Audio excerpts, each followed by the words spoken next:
Mungkin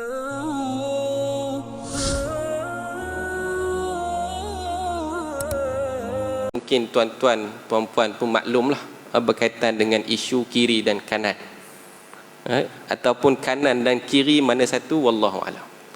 Tapi isu tu hangatlah diperkatakan. Walaupun pelbagai takwilan, andaian yang kita boleh nyatakan, apa dia punya kenyataan, lebih kurang kalau Nabi ikut kiri ataupun Nabi ikut kanan, tok guru kita ikut kiri, aulanya kita ikut tok guru kita. Itu kenyataan. Dan kenyataan ini sebenarnya boleh disalahfahami sehingga membawa kepada kesan yang buruk sebenarnya. Itu adalah bibit-bibit hulu yang melampau. Sebab itu ajaran sesat daripada dulu sampai sekarang itulah di antara modalnya. Sebab itu Nabi SAW menyebut, sekiranya kamu nak menyampaikan sesuatu, mestilah mengikut kepada ala qadri uqulin nas, uqulihim.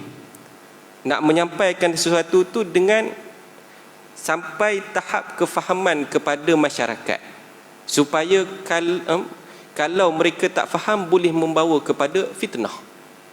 Boleh membawa kepada fitnah.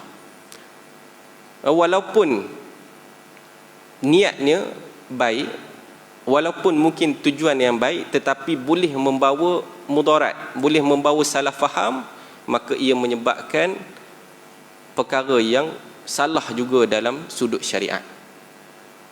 Sebab itu, kalau kita lihat macam mana hulu yang melampau tu, macam mana sehingga ada di kalangan, walaupun tok guru tu mungkinlah ada yang betul, tetapi kalau ada yang tak betul tu, sehingga dia akan menyebabkan orang tu sesat larat. Sehingga kan kalau dia nak ambil kesempatan pun macam-macam lah.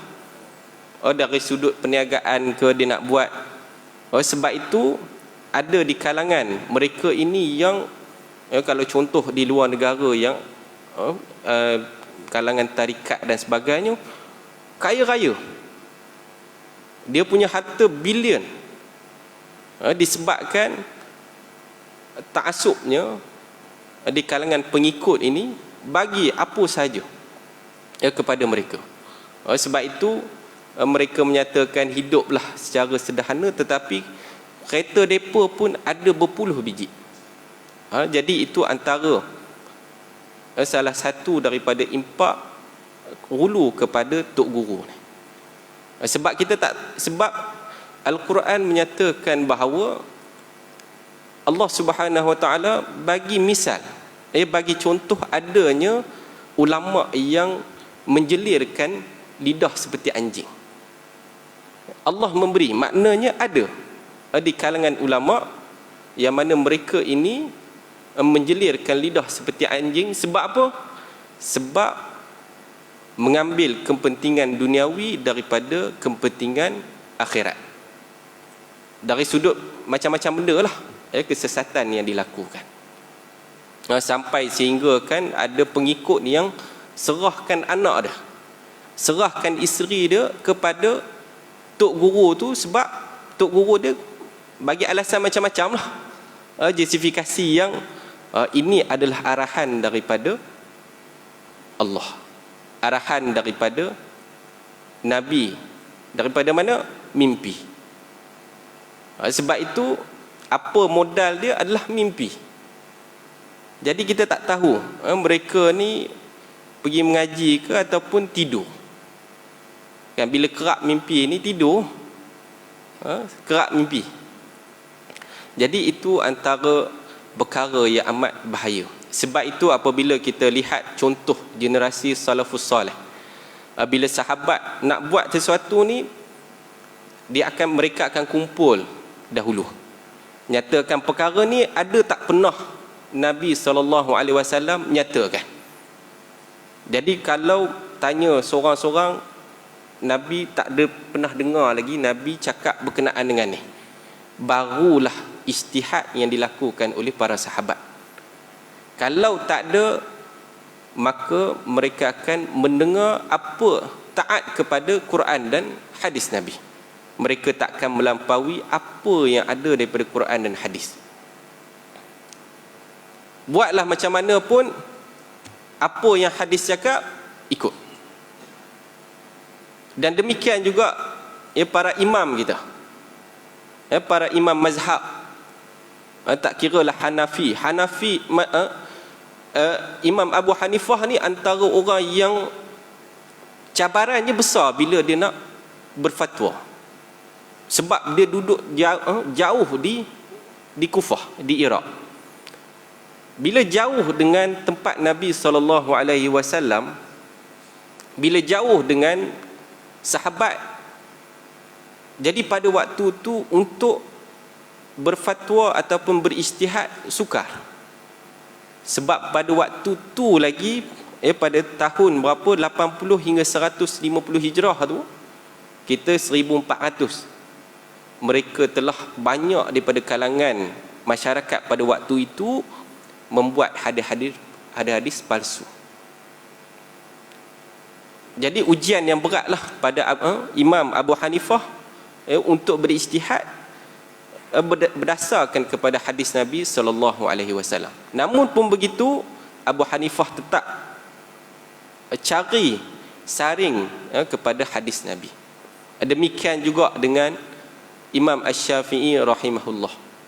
Bukan sekadar duduk di Mekah, terperak duduk di Mekah untuk jadi seorang imam, tetapi pergi merantau ke 6 negara. Mula-mula pergi ke Mekah, kemudian bertemu dengan Imam Malik, berguru dengan Imam Malik selama 16 tahun di Madinah. Keluar daripada Madinah setelah Imam Malik wafat. Pergi ke mana? Ke Yaman, tuntut pula ulama di Yaman. Pergi pula selepas tu di Kufah, menuntut pula dengan anak murid Abu Hanifah. Siapa dia?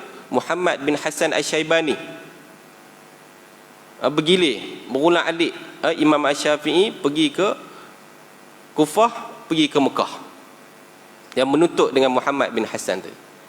Dan kemudian duduk di Mesir.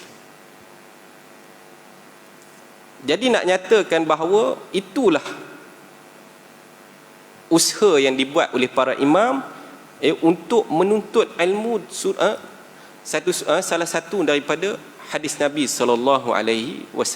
Cintanya kepada Nabi SAW, nak memelihara agama ini daripada sumbernya, daripada hadis Nabi, maka mereka sanggup merantau di mana-mana. Bukan sekadar duduk dekat rumah, tidur, mimpi, dapat ilham, buat mazhab. Tak ada. Demikian juga Imam Malik, Imam Ahmad bin Hanbal. Mereka semua ini apabila nak melakukan ijtihad, mestilah utama dia apa? Sumber rujukan dia Quran dan hadis. Takkan menyimpang daripada itu. Kalau ada, hal tersebut tidak disebutkan dalam Quran dan hadis. Kalau tak disebutkan dalam Quran dan hadis, maka dia adalah perkara yang dimaafkan oleh syariat. Sebab apa dah tak ada disebutkan dalam Quran dan hadis, maka perkara tersebut dimaafkan. Dan keempat-empat para imam ni kata, kalaulah kami ni, kalaulah aku tersilap, mungkin selepas ni ada lagi orang buat kajian berkenaan dengan mazhab dia, adanya bercanggah daripada hadis Nabi SAW, maka tinggalkan ucapanku tu.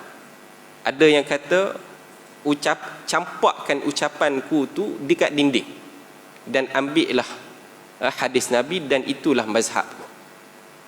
Walaupun mereka ni imam yang besar, tetapi prinsipnya adalah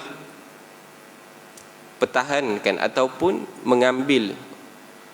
mengutamakan hadis Nabi SAW dalam setiap perkara. Sebab itu Nabi dalam Quran menyebut, ya ayyuhalladzina amanu atiiullah wa atiiur rasul. Dua kali Allah takkidkan taat kepada Allah, taat kepada Rasul. Wa ulil amri minkum, dan kemudian para ulama di kalangan kamu. Ulama ni tak sebut lagi kan tadi ati'u, taatlah tu tak diulang lagi kepada ulil amri. Sebab apa? Sebab taat itu sekiranya syaratnya apa? Para ulama bagi tahu, syarat kalau ulama ni mengikut kepada Allah dan Rasul, barulah dia diiktiraf sebagai ulama. Kalau dia bercanggah, berlawanan dengan apa yang Allah dan Rasul, maka hak tu bukan ulama yang perlu taat. Dan selepas tu Allah sebut apa? Fa in tanaza'tum fi syai'in farudduhu ila Allahi wa Rasul. Dan kalau ada perkara yang bercanggah, maka taatlah kamu kepada Allah dan Rasul. Jadi kok mana yang boleh bercanggah dengan apa yang Nabi buat? Tak adalah perkara yang bercanggah yang dengan apa yang Nabi buat, melainkan selari, lurus. Maknanya kalau kita ikut ulama itu, dia mestilah mengikut kepada manhaj Nabi SAW. Sebab itu apabila kita membincangkan berkaitan dengan rukhsah, kan dalam keadaan-keadaan mudarat, walaupun mudarat yang pelbagai, tapi still juga dia adalah dibenarkan oleh syarak. Misalnya kan ada rukhsah jamak solat, ada keringanan, batalkan puasa dan sebagainya, adanya juga kelonggaran daripada syarak dalam perkara-perkara tersebut.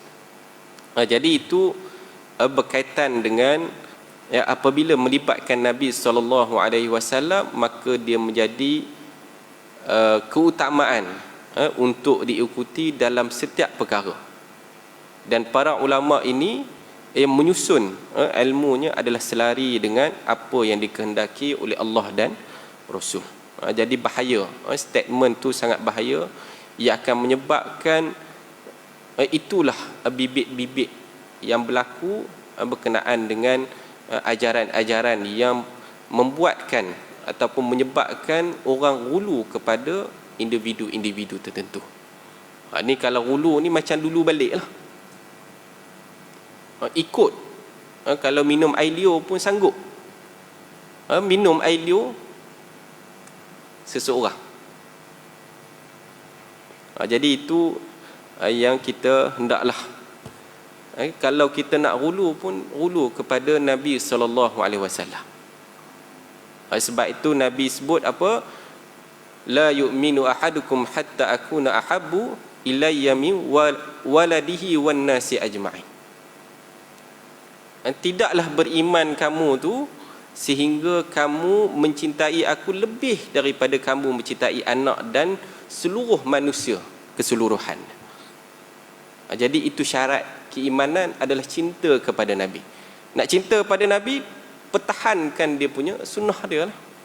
Sebab itu Imam Al-Bukhari rahimahullah menghafal ratus ribu hadis. Itu kelebihan yang Allah berikan kepada ulama yang masa tu belum lagi canggih alat tulisnya. Sistem rekodnya tak canggih lagi. Kalau kita ada komputer, ada alat tulis mudah, kertas dan sebagainya, dulu tak ada. Namun Allah bagi kelebihan untuk pelihara sunnah Nabi dengan menguatkan hafalan para ulama ketika tu. Sebab itu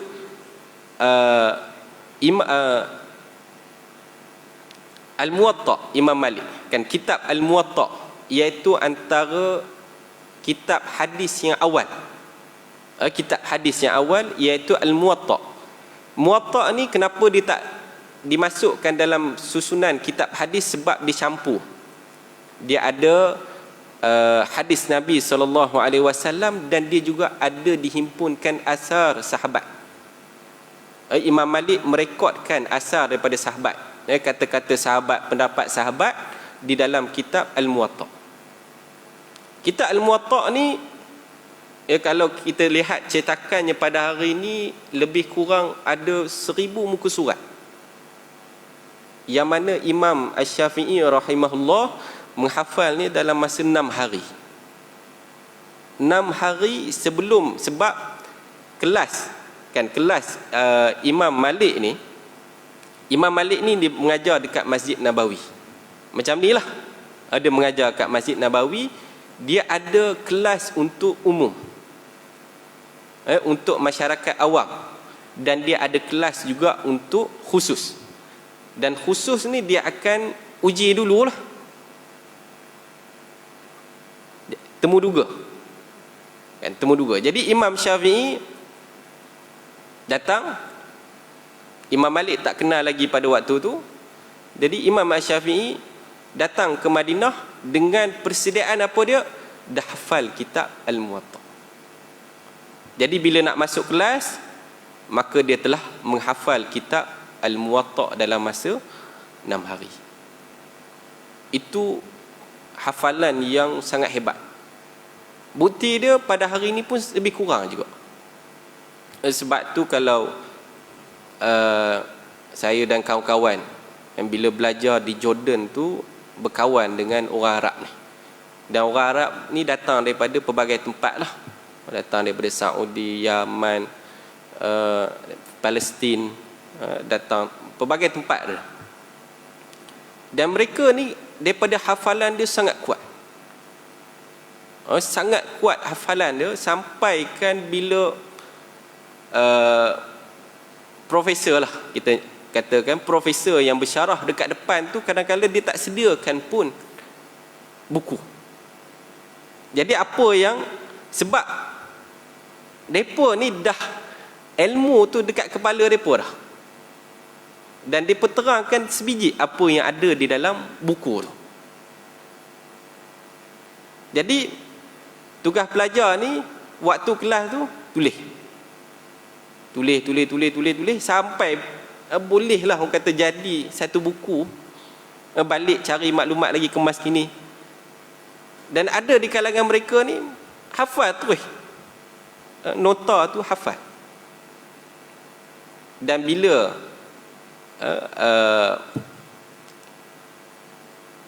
syekh-syekh mengajar di masjid tu, mereka hanya sediakan kerusi, mereka tak sediakan meja. Itu uruf kat tempat sana lah. Kalau kita kat sini tak boleh lah. Kita ni bukannya hafalan kuat sangat. Mereka akan sediakan kerusi. Jadi bila nak mengajar tu, berkenaan dengan hadis, berkenaan dengan asar sahabat ke, daripada qaulu ulama ke, kata-kata ulama dan sebagainya, semuanya ada dekat dalam kepala mereka. Itu baru diiktiraf untuk menyampaikan.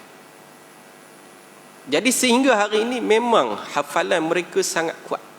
Sebab tu kita tak boleh nak brain macam mana mereka ni boleh hafal kuat. Kan Imam Al-Bukhari tu, dan bukan pula dia dapatkan hadis tu dekat satu-satu tempat tu. Dia pergi dekat Yaman, dia pergi pula, lepas tu dia pergi pula ke negara Syam. Syam ni Jordan, Syria, Palestin. Pergi pula dekat sana, dia dengar apa yang dia dengar dekat Yaman ni sama tak version dah. Sama tak version dah. Kalau lain, ini ada something wrong dekat hadis tu. Cari lagi. Jadi berapa banyak mileage kenderaan Imam Bukhari pada waktu tu. Walaupun tak adalah rekod mileage tu, sebab naik kenderaan kuda dan unta. Tak adalah rekod mileage macam kereta kita tu. Kalau kereta kita mungkin senang, ribuan kilometer mereka nak mendapatkan hadis. Kadang-kadang mendapatkan hadis pula dalam keadaan yang macam mana? Tiba-tiba macam Imam Ahmad, ya, ada ulama yang nak menuntut dekat dia, tiba-tiba dia ditahan. Itu cabaran lah. Imam Ahmad ditahan disebabkan apa? Dia tak boleh mengajar. Tu bayangkan Imam Ahmad tak boleh mengajar sebab tak ada tauliah. Ini Imam Ahmad. Jadi pada waktu tu dia ditahan untuk menyampaikan hadis sebab tak ada tauliah tadi. Kan adalah isu-isu yang dikritik kerajaan pada waktu tu menyebabkan dia ditahan. Jadi dia tak boleh keluar rumah untuk berdakwah. Jadi ada ulama yang datang daripada jauh nak mengambil ilmu hadis daripada Imam Ahmad, terpaksa berlakon jadi siapa? Jadi peminta sedekah. Lupa dah nama ulama tu. Ni biasa Datuk Mufti biasalah cerita benda ni. Datang daripada tempat yang jauh, dekat sepadan Europe, Eropah, sebelah Morocco, sebelah Morocco tu. Datang jalan kaki datang, tiba-tiba datang Imam Ahmad telah ditahan. Jadi tak boleh sampaikan hadis kepada orang ramai pada waktu tu. Jadi macam mana ulama ni buat? Berlakon jadi peminta sedekah. Jadi bila datang dekat pintu Imam Ahmad, ketuk-ketuk, buatlah berlakon nak dapatkan derma, dan Imam Ahmad sampaikan satu hadis demi satu hadis. Itu kisah ringkas berkenaan dengan tu.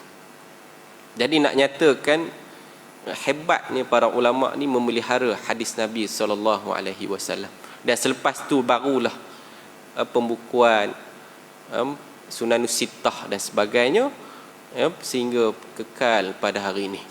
Itu pengorbanan apabila mereka ini nak memelihara hadis Nabi SAW. Tak adalah mereka ni bersumberkan daripada mimpi ke, ataupun bersumber daripada apa yang dianggap baik semua daripada syariat. Tidak. Jadi itulah kualiti yang ada pada zaman para ulama salafus soleh, yang mana kita boleh ambil pengajaran daripada usaha yang mereka lakukan. Jadi kalau kita tak ambil manfaat, sia-sialah usaha yang dibuat oleh mereka. Sekiranya apa yang sampai kat kita ni semua ajaran daripada mimpi, kan? Jadi semua mimpi, payahlah. Jadi kita ambil apa yang para ulama telah tinggalkan, telah sampaikan kepada kita, pelihara daripada Quran dan hadis Nabi SAW.